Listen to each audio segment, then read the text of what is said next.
Membahas soal dampak eskalasi yang terjadi di Iran, Timur Tengah secara meluas, kita sudah bersama dengan praktisi hubungan internasional sekaligus pendiri Sinergi Policies, Dina Prapto Raharjo. Selamat malam, Mbak Dina.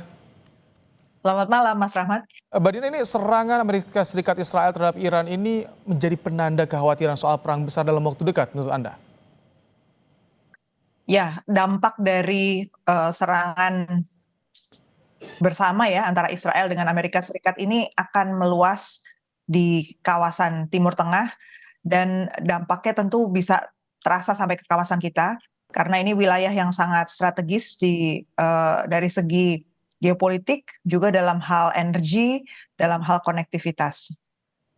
Eh, ini kalau kita lihat tidak hanya Iran dan juga Israel yang ada di wilayah tersebut yang terdampak, juga ada Bahrain karena ada pangkalan militer Amerika Serikat, Kuwait juga, Arab Saudi juga. Ini Ya. semakin memperuncing atau bisa membuat pecah Timur Tengah, Mbak Dina.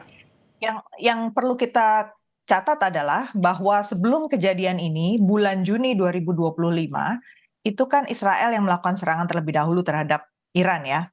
Dan sesudah kejadian itu dihidupkan kembali itu proses negosiasi antara Amerika Serikat dengan Iran, bahkan difasilitasi, diupayakan dimoderasi oleh Turki pertama, kemudian yang kedua Oman. Turki itu membantu di bulan Januari 2026, sesudah itu barusan kemarin belum lama itu Oman kan.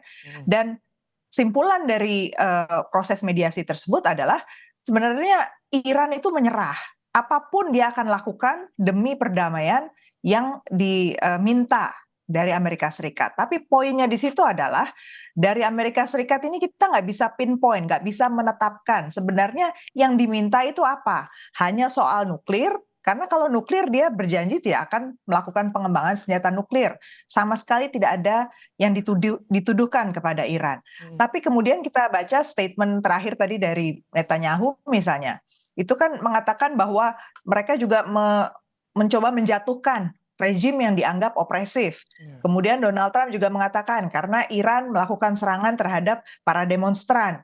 Jadi tujuan yang dicari itu nggak bisa kita tetapkan dan artinya nggak ada ruang negosiasi sebenarnya antara Amerika Serikat dengan Iran dan ada faktor Israel di situ. Israel sama sekali tidak punya niat untuk membuat Iran menjadi kuat gitu. Atau dia sangat curiga bahwa agenda Iran ini pasti terhubung dengan Hamas.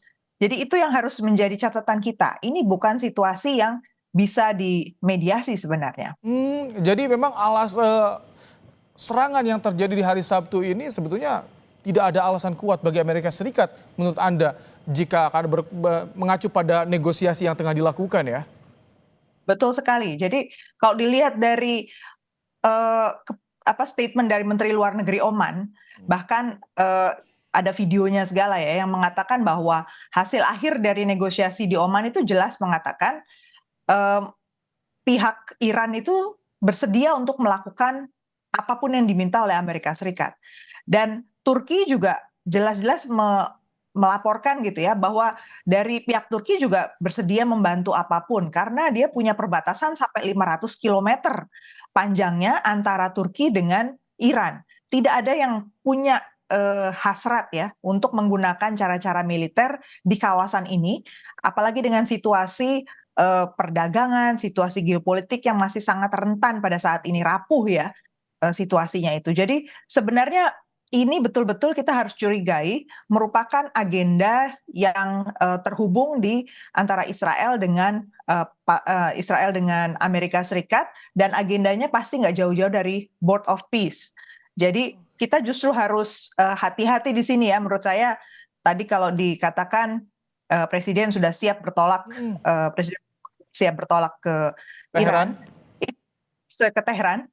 Itu menurut saya nih bagaimana ya yang melakukan bisikan kepada presiden gitu.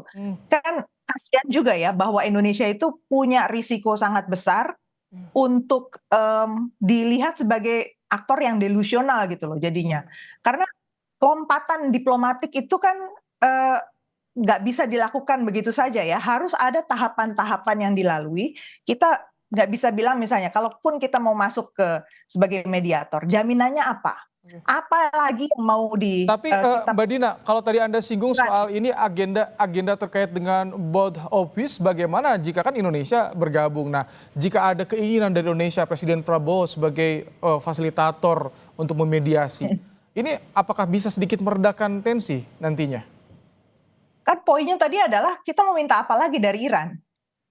Kalau Iran sudah mau menyerahkan segala hal dan ternyata Amerika tetap saja nggak terima, dan Netanyahu dengan berapi-api bilang kita menjalankan Operation Lion's Roar, auman singa bersama-sama join dengan sangat bangganya dia melakukan hal ini.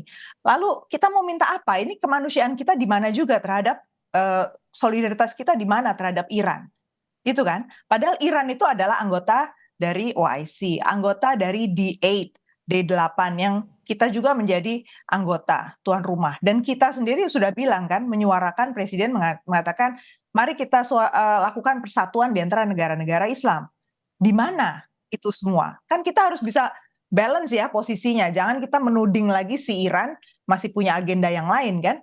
Ketika kita menawarkan diri sebagai mediator, maka kita harus memikirkan posisi apa yang bisa kita tawarkan buat si Iran. Garansi apa yang mau kita berikan kepada Iran supaya Iran mau kan duduk lagi di meja perundingan.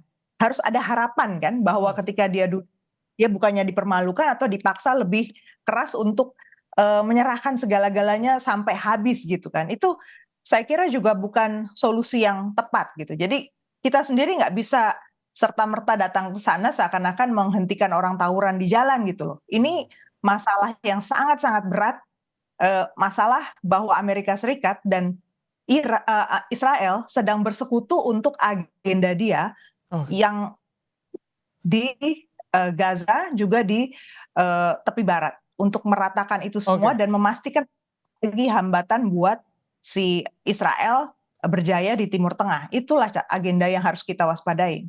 Mbak Dina, jika eskalasi ini terus meningkat, Timur Tengah jadi pecah nih, bagaimana nanti dampaknya bagi Indonesia yang bisa dirasakan langsung? Dampak langsungnya tentu ke konektivitas dan juga ke energi. Harga energi kita sebagai net importer tentu harus siap-siap pasokan itu akan sulit, harga akan naik. Kemudian yang kedua konektivitas, bagaimanapun juga kargo barang-barang untuk ekspor kita menuju ke daerah Timur Tengah, Afrika maupun ke Eropa itu pasti melalui jalur-jalur strategis tersebut termasuk lewat Selat Hormuz. Jadi kita harus memikirkan aspek ekonominya itu. Aspek yang lain adalah citra kita sebagai anggota yang memang punya niat baik di Board of Peace. Ini kita sedang dipertaruhkan ini posisinya. Kalau kita tidak mengecam apa yang dilakukan oleh Amerika Serikat dengan Israel, yang terang-terangan mengatakan tujuannya itu adalah untuk menghantam Iran, kita jadinya harusnya jadi aneh kan? Ini katanya kita tujuannya peace.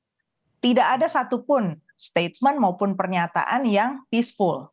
Di mana posisi kita? Jadi menurut saya kita sendiri sebagai bangsa gitu ya, jati diri apa mau kita sampaikan dalam situasi yang menurut saya betul-betul memprihatinkan ini. Kita harus ya bersikap mengatakan kecaman keras atas apa yang dilakukan oleh Israel dan Amerika Serikat.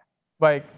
Terima kasih pendiri Sinergi Policies Dina Prapto Raharja telah menyampaikan pandangannya di program Kompas Malam hari ini. Terima kasih Mbak Dina.